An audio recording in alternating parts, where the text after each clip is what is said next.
LeighTDickey.com.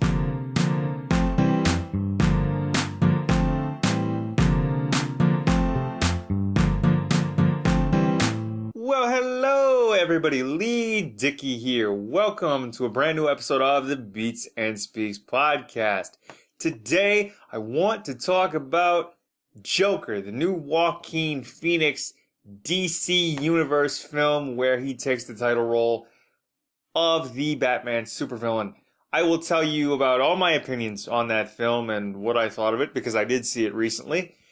But before we get into that, I want to tell you where you can find the Beats and Speaks podcast. Suppose it's beneficial because you're probably listening to more than one episode at a time, or you've probably listened to this show before. So you can find the Beats and Speaks podcast on my official website, LeighTDickey.com, iTunes, Apple Podcasts, Spotify, Google Play, Spreaker, and wherever podcasts are available. It's on your favorite podcast app, so find it there. We're also on YouTube under Leigh Dickey TV. You can find all those links in the description below. Write us a review, leave us a review, comment, share, subscribe, and all that good stuff. You can leave reviews on your favorite podcast app and player of choice. You can also leave reviews on my official Facebook page, which is facebook.com/LeighTDickey, and I will feature them on my official website, LeighTDickey.com, and right here on the Beats and Speaks podcast. If you'd like to be a guest on a future episode of the Beats and Speaks podcast, email me at LeighTDickey, that's LeighTDickey @gmail.com, and you and I can go back and forth and set something up so you can find yourself right here, sharing a Wi-Fi connection with me and having a good old-fashioned good time and conversation, and find yourself on a future episode of the Beats and Speaks podcast. I would love nothing more. Of course, all that information will be in the description below as well. But now that you know where to find the Beats and Speaks podcast and how to contact me if you want to be a guest on a future episode of the Beats and Speaks podcast, I suppose I should tell you when the Beats and Speaks podcast releases new episodes. We release new episodes of the Beats and Speaks podcast every Friday at midnight Eastern time, okay? On iTunes, Spotify, Google Play, Spreaker, wherever your favorite podcasts are available on my official website, LeighTDickey.com. It's all there. All that information is in the description below. So go down there, go find it. And let's get into the bulk of today's episode, into the bulk of this week's episode. What I thought of Joaquin Phoenix and Joker, the film in general, directed by Todd Phillips. What I thought of it right here, right now, on the Beats and Speaks podcast. So, I went and saw Joker not too long ago. It was probably earlier this week. I think I went and saw it. It was I think it was Tuesday afternoon. It was Tuesday or Wednesday. I'm pretty sure it was Tuesday because it was like a 3:30 in the afternoon showing. And a buddy of mine called me up either late Monday or sometime Tuesday and said, "Hey, you want to go see a movie?" Because I hadn't seen him in a while. And I said, "Yeah, sure." And I'd been friends with this guy that I went to the movie with for about 16 years. So he's one of my oldest friends and probably one of my best friends. I'd rank him right up there. He's, somebody I'd do absolutely anything for. And I when I get to see him, it's always a good time. He's a good dude, and we've seen a lot of good movies together. I recently saw Hobbs and Shaw with him. I know that's an older film. It came out a few months ago, but I will give you my thoughts on that film as well on a future episode here on the Beats and Speaks podcast. But when he called up and said, I had forgotten what film that he initially wanted to see, but apparently the film that we'd agreed on seeing initially was not in theaters anymore because we go to a Cineplex that's not too far from here, maybe like 5 or 6 kilometers from my house, because it's actually closer to him. But he's a good dude, and he'll come pick me up. He drives, so comes to pick me up. We go to the theater, we get our tickets, and the movie that we initially wanted to see, I forget the name of, but he said, "Hey, why don't we see the Joker instead, or Joker?" You're gonna hear me say the Joker a lot, so it's Joker. I'm gonna nail that into my own head sometime in this episode of the podcast as I record it. But he said, "Hey, why don't we see Joker?" Fine, yeah, sure. I wanted to see it anyway, so I was like, "All right." And there was a 3:30 showing. We got our tickets. We sat down. We sat through. Figured we were going to be late, but then again, like when a movie says a time like say 3:30, you know that means like close to 4 o'clock because of the 20 minutes of previews or something like that. 25 minutes previews. So we got in just as the previews started. I guess we had probably missed the first like trailer or two or whatever. So we found our seats and we sat through the previews. Movie starts. I didn't realize until after I'd seen this is me. I know that the credits are there. I didn't realize that Todd Phillips had actually directed the film until like I'd watched a video on YouTube like this morning as I'm recording this. Today is Thursday, October 17th. So I was watching a YouTube video this morning and realized that Todd Phillips was actually the director, even though I'd seen his name in the credits like 3 or 4 times during the movie. And it's just over 2 hours. I liked the film, but I'm at that point in my life, and I have been for a long time, where I don't go to movies more than once. I see them once, and I'm like, okay, I will wait till they come out on digital media, so like, on iTunes or DVD or whatever. If I can, I will wait until they are available for purchase, right? To see them again. I'm not one to really watch movies in the theater more than once, even though I've seen several films in the theater more than once, but I'm at that point now where I'll see them once and that's it, in the theater. When it comes to having them on home media like DVD or digital, I can watch them whenever I want and I can watch them at my leisure, but I'm not the type to go see a film more than once. I liked the film. I thought it was good. I enjoyed it. Um, Initially when I found out, when it was announced that Joaquin Phoenix was going to take the role of Joker, or Arthur Fleck, aka Joker, I was apprehensive because the only other time, at least, I guess in my adolescent years, because The Dark Knight with Heath Ledger as the Joker came out in 2008, and I was about 19. That's one of the films I've seen in theaters more than once. I saw The Dark Knight like 3 times in the theater because I really, really, really enjoyed Heath Ledger as the Joker. So I was a little apprehensive when it came to somebody else taking the role. Like I've seen the Tim Burton Batman films with Jack Nicholson as the Joker, but and Mark Hamill he does a fantastic Joker. He's probably right up there as my favorite. I know he's only done the animated films and the video games and the TV series, but still, he is a fantastic Joker. But then there was Jared Leto in Suicide Squad. I have not seen Suicide Squad. I don't have any desire to ever see it. Okay? But, I mean, I was apprehensive with Joaquin Phoenix taking on the title role because I'd seen Heath Ledger in The Dark Knight, and I'd seen that movie in theaters 3 times. I have it on DVD. And I've seen that I think since I bought it, I've probably seen it another dozen times or so. But I was apprehensive because Heath Ledger did a fantastic job as the Joker in The Dark Knight. But I figure, you know what?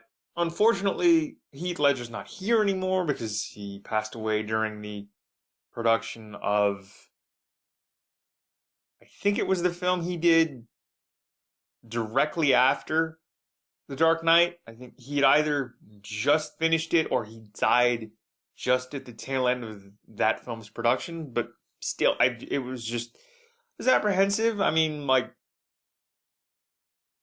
did they really need to do another DC Universe film?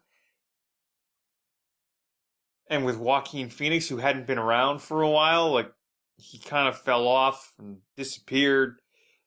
Because I remember the last thing I remember of Joaquin Phoenix is he was promoting like some sort of mockumentary film, and then before that, he had pursued a career in rap. Not sure how that went because that's basically when I suppose the world stopped paying attention to him for a little while. And then we got the Joker. He plays Arthur Fleck, the title character of Joker. And it's just this film with Todd Phillips, who's not known for his dramatic or work at all. He's more known for his comedy work. I've seen a couple of the Hangover films. I don't know if I've seen all three. I know I've seen at least two out of the three. But, you know, Todd Phillips did the Hangover films, and he's mainly known for comedy. So for him to take a sort of villainesque, dramatic film was kind of like, really, all right, cool. Let's just see how it turns out. And to be quite honest with you, I liked the film. It's not, again, like I said, it's not one of those films that I'd see more than once because I think after sitting for a couple of hours in any film, I'm like, okay, I think I'm burnt out. I very much enjoy watching a film for the first time or something I haven't seen in ages if I have it on home media and looking at it with fresh eyes. I think if I were to go back and see the film or any film in the theater again, that my views would kind of be tainted slightly because like the viewings would have to be not like super close together, but obviously it would have to be during its run in theaters again. And I just don't want to do that. I don't want to taint my impression of the film. I don't want to taint my impression of like any of the characters or actors or actresses within the film. It's just, I'd much rather see it once, and I'm glad that we did. I did enjoy it. Like, Joaquin Phoenix, his Joker laugh, I can't even do it justice. I'm not even going to attempt it. It's so maniacal. Like, he plays this mentally ill. Arthur Fleck, the character, is a mentally ill man who lives with his mother. He's a 40-year-old 40-something-year-old man who lives at home with his mom, and he's mentally ill. And it's just, you see this descent into madness with Arthur Fleck and the Joker persona, and it's so well done. Like he plays this a clown basically. He plays a clown for a living who gets into some trouble when it comes to like weapons. I think a coworker of his gives Arthur or Joaquin Phoenix a gun. It was like a 38 caliber or something. It was a pistol. And he gets caught with that gun in a children's hospital and gets fired from his job. In the beginning of the film, he is flipping a street sign around for a business that is going under. It's going out of business. And he gets jumped. The sign gets stolen. He chases after these kids that stole his sign, but he gets beaten up afterwards. And you start to see where he's like down on his luck. He's mentally ill and he's just sliding deeper and deeper into his mental illness, and it's just he's sliding deeper and deeper into like this psychotic kind of Dr. Jekyll, Mr. Hyde sort of persona, and it's perfect. It's just it to me it is perfectly executed. Okay, I know I said I wouldn't see this movie in theaters more than once, but it is a perfect execution of the Joker, of the characterization of Arthur Fleck, the characterization of the Joker. It just they mirror each other so well, and I don't know whether it's a rumor or what have you that they couldn't use Arkham Asylum in the film, so they called it Arkham State Hospital instead. But I mean, that's just another thing that a lot of people, I'm sure, noticed.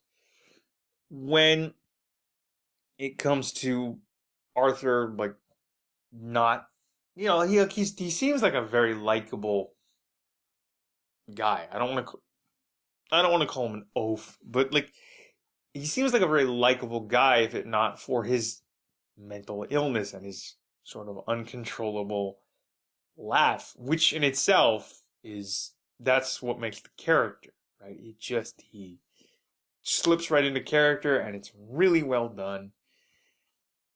I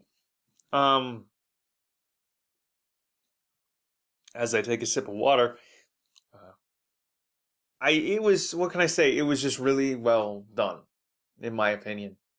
And there are several scenes in the film where he uses the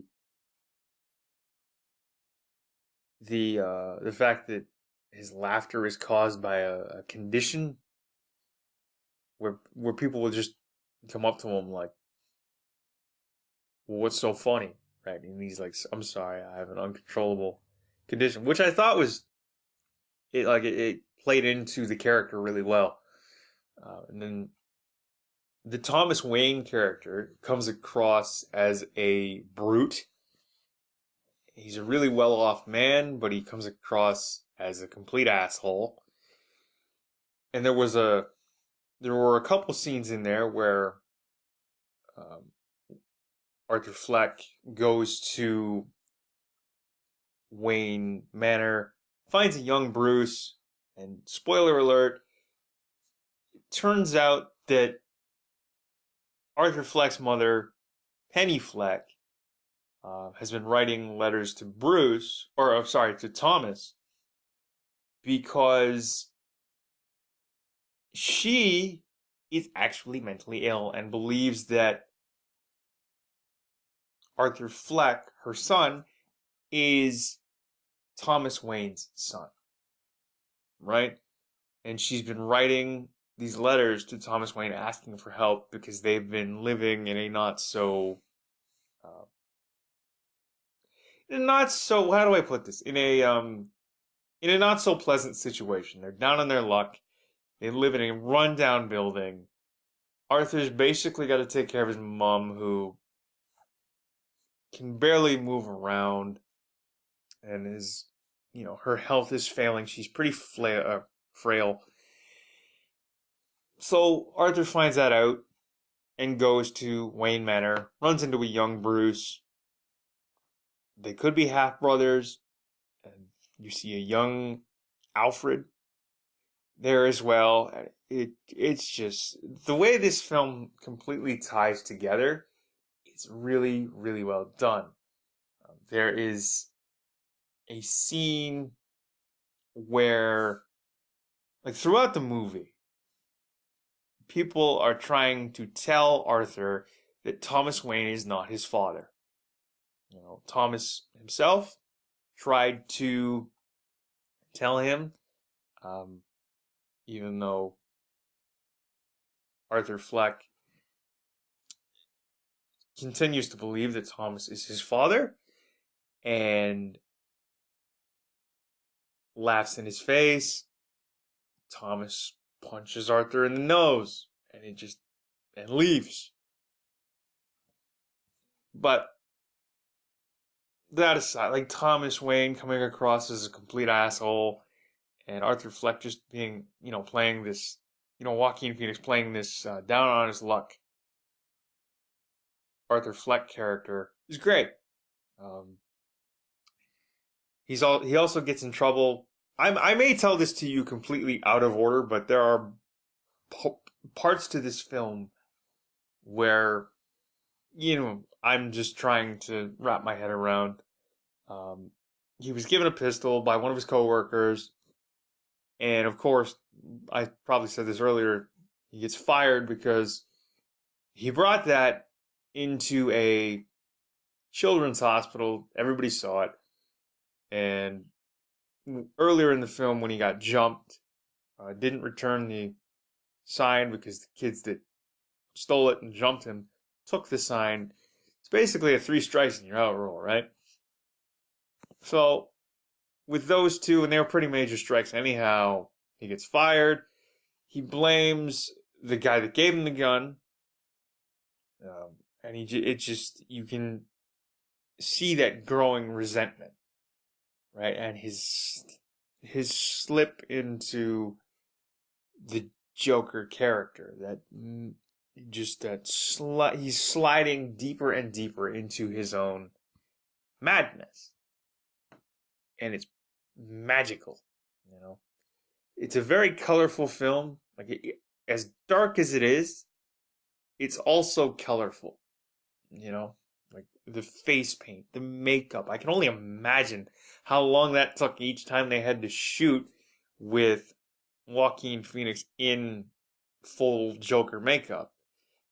There's another part in the film where he runs into, is it Zazie Betts or Beats, who plays his love interest or the female lead in the film, and I guess it comes to light that it's sort of like Inception in a way, where like none of what he thinks happened actually happened. She was never his girlfriend. They never went on a date. But that comes to light later in the film, where I think he sneaks into her apartment, or like is in her apartment in one shot, and she just comes out of the back bedroom and is like, "You're Arthur Fleck, you live down the hall, what are you doing in here? Can you please leave?" And he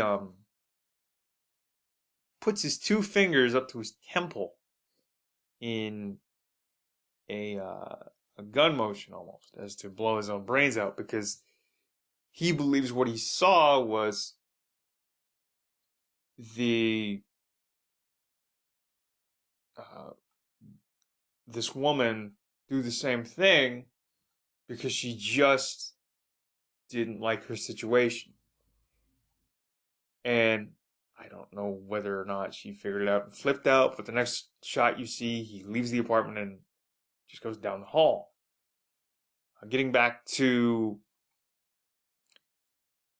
the, Arthur believing that Thomas Wayne is his father, and then everybody trying to convince him that his mother is legitimately mentally ill, and that's pretty much where he got it from, because of basically a lifetime of her lies. And I don't know whether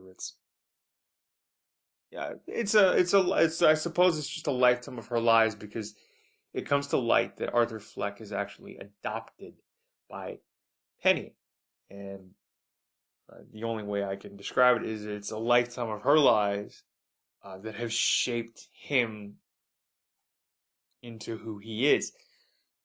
So it comes to light that he was adopted. His mother is mentally ill. He's still trying to figure it all out. He goes to Arkham State Hospital, tries to get his mother's records, steals the records, leaves the hospital, and just it all seems to make sense. He kills 3, guys that were harassing a woman on the New York subway, or on the Gotham subway, sorry. I know they refer to New York as Gotham, but I mean, you get the idea. So he shoots and kills 3 people on the New York subway who were harassing this woman, and that's pretty much where the becoming the Joker, I suppose, starts with him. And again, it is a brilliantly stylized film. The fact that it's set in 1981, or at least from what I've heard, it's set in 1981. Honestly, with the music used in the film, it sounds very 50s, so I thought initially it was set in the 1950s. But hey, I could be wrong. I don't know. It could be set in 1981. And the Arthur Fleck character has this fascination with Murray Franklin, who is this talk show host, like along the lines of like a Johnny Carson. And he's played by Robert De Niro. He idolizes Murray Franklin. He fantasizes about being pulled out of the audience and being featured on his show because he is working to be a stand-up comedian, or that is his goal, to be a stand-up comedian. But he is sort of shunned by society and he's looked down upon, right? Murray Franklin gets a clip of his attempt at stand-up at one of the nightclubs and pretty much makes fun of him. Arthur initially takes it as, I was featured on the Murray Franklin show. This is going to be my big break. He must like me. He then gets a call from one of the guest coordinators. They called him in the film a guest booker. But having worked in television myself, you can just call them a guest coordinator. And you get the idea. It's the same idea, same title, right? So he gets a call from the Murray Franklin show.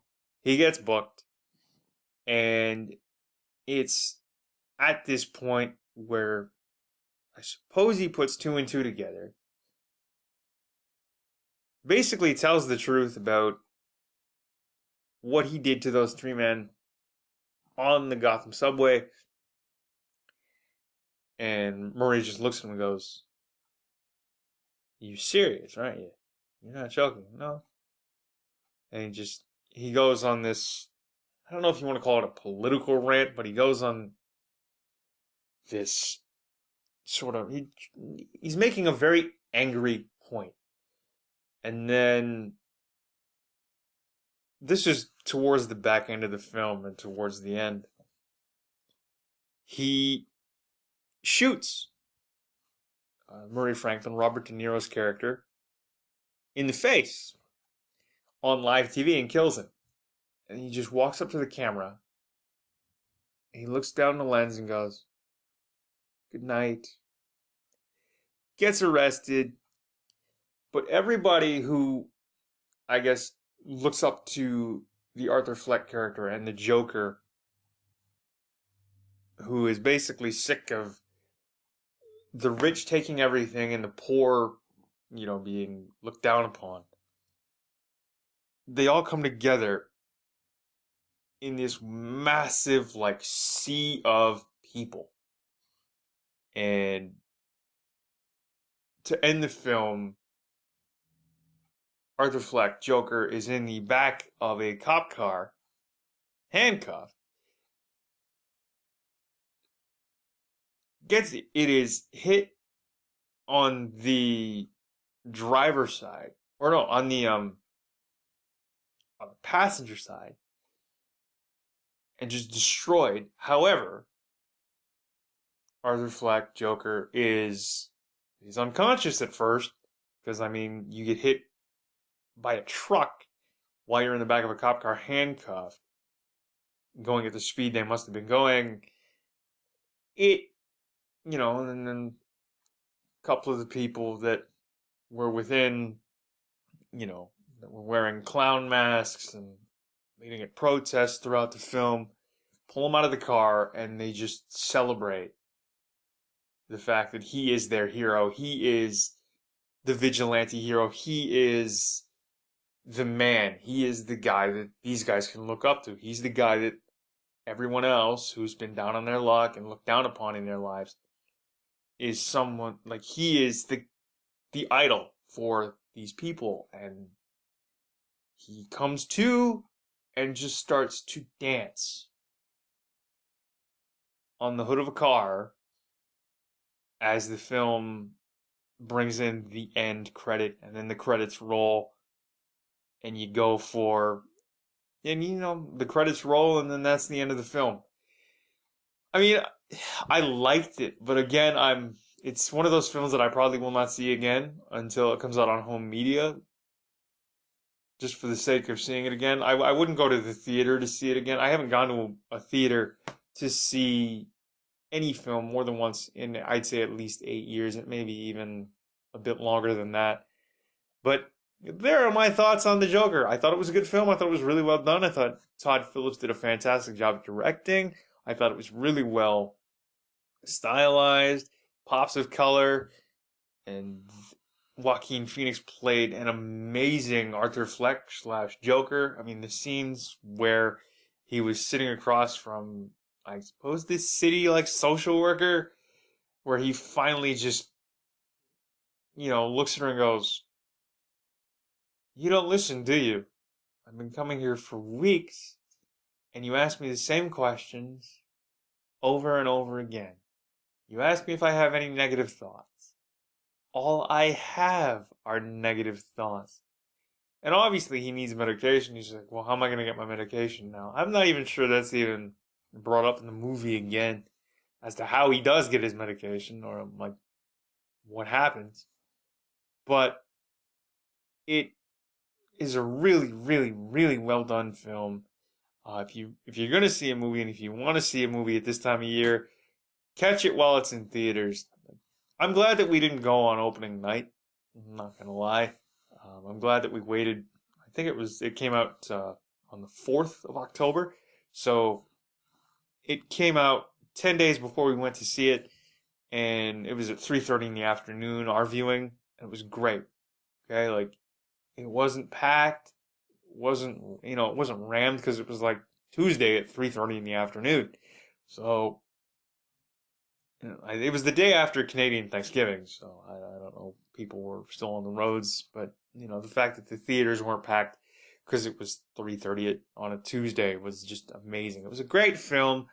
I loved it. Like I said, I probably wouldn't see it again just because I'm not a big, let's go see a movie guy. I'm more of a, let's go for a long walk after dinner, or even before, or even we can just skip dinner and go for a walk if you want type of a guy. But it was a great film. I thought Joaquin Phoenix did a fantastic job in the title role. The bits and pieces of Inception were basically none of what was taking place in Arthur's mind, I guess, or what Arthur saw actually happened. The fact that it didn't happen or something. It's like Inception meets the DC universe. It was fantastic. So if you haven't seen it, I'm sorry for the spoilers, but if you're gonna see it and if you want to see it, I suggest you go see it. It's playing at a theater now. It was a great film, and I liked it. Thought it was fantastic. I wouldn't see it again in theaters, but when it does come out on home media for digital download or what have you, I will be picking it up. I will be purchasing it. I will watch it again, because that's the kind of guy I am when it comes to my movies. I see them once in theaters. Don't want to spoil my initial reactions again, so I wait till they come out on DVD or digital. But if you're going to go see The Joker, see it. If you don't want to see it, you don't have to, but I'm suggesting that you do go see this film, because Joaquin Phoenix is fantastic. Everybody in this film, great. It's done really well. Okay? So if you want a really well done sort of superhero, supervillain film where the villain comes out as the good guy, I guess, or the hero in the end, this would probably be the film for you. So go see Joker, now playing at a theater near you. Thank you all for listening to this new episode of the Beats and Speaks podcast. We will see you all next Friday at midnight Eastern Time for a brand new episode of the Beats and Speaks podcast. Of course, new episodes are released every Friday at midnight Eastern Time on my official website, LeighTDickey.com, iTunes, Spotify, and wherever you get your favorite podcasts. Remember to comment, like, share, and subscribe.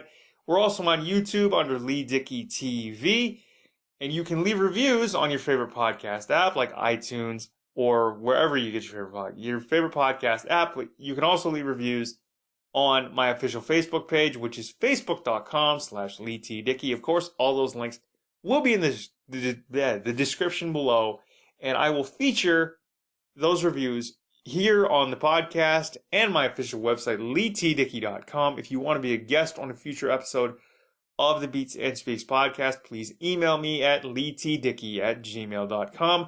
That's all for me. These have been my thoughts on Joker, that film starring Joaquin Phoenix, and I hope you guys enjoyed it. Please comment, like, share, and subscribe once again, and we will see you all next Friday for a brand new episode of the Beats and Speaks podcast. All right, I'm Leigh Dickey, and I'm signing off.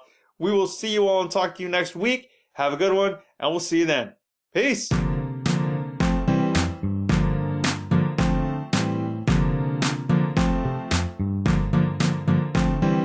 Leigh T.